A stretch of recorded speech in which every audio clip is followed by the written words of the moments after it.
Hi, I'm Izzy.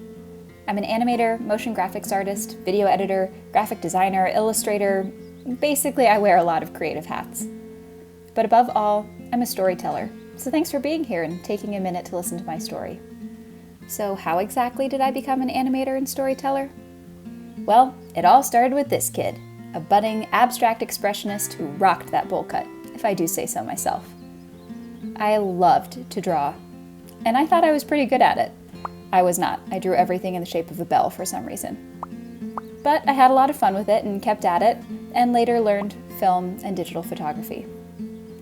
But I wasn't sure I had the chops to be an artist, and also I was a huge nerd in general, so I dove into other pursuits for a while. In college I studied languages and architecture, stepping into new soundscapes and built environments.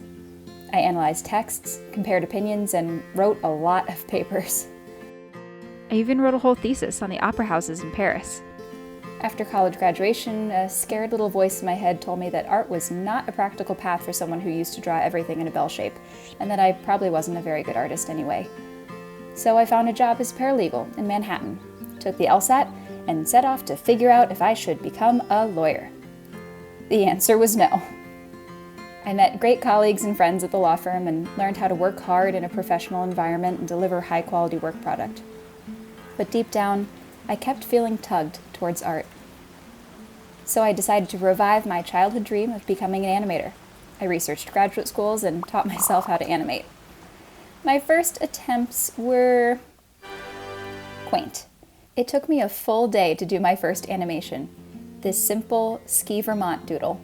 I could not figure out how to get the O in Vermont to spin the way I wanted to, no matter how many YouTube tutorials I watched. And I clearly did not know how to export yet, because this is a cell phone video of my computer screen.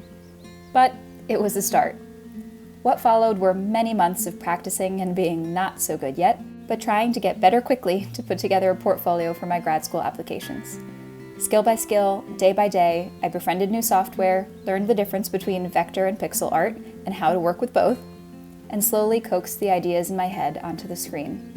I knew I wouldn't get accepted everywhere and that my art wasn't going to be the most polished or skilled in their applicant pools, but I kept at it and hoped beyond hope that some school would take a chance on me.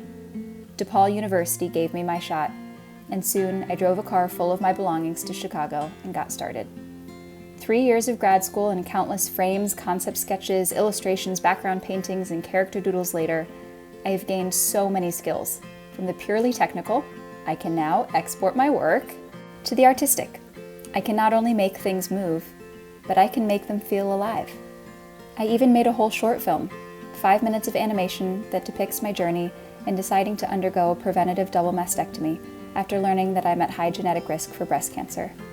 With an incredible advising team beside me, I wrote, designed, storyboarded, animated, edited, and directed it. I hired amazing composers and did my own sound design. 4 years after I leapt off a cliff into a new discipline and made that little Ski Vermont clip, I screened my film. I am immensely proud that I honored that bowl-cut kid in a red school smock and pursued art as a career. Thanks for sticking around while I filled you in on my creative journey. I'd love to have you join me as I continue to learn, try new disciplines, improve my skills, and wear lots of different hats.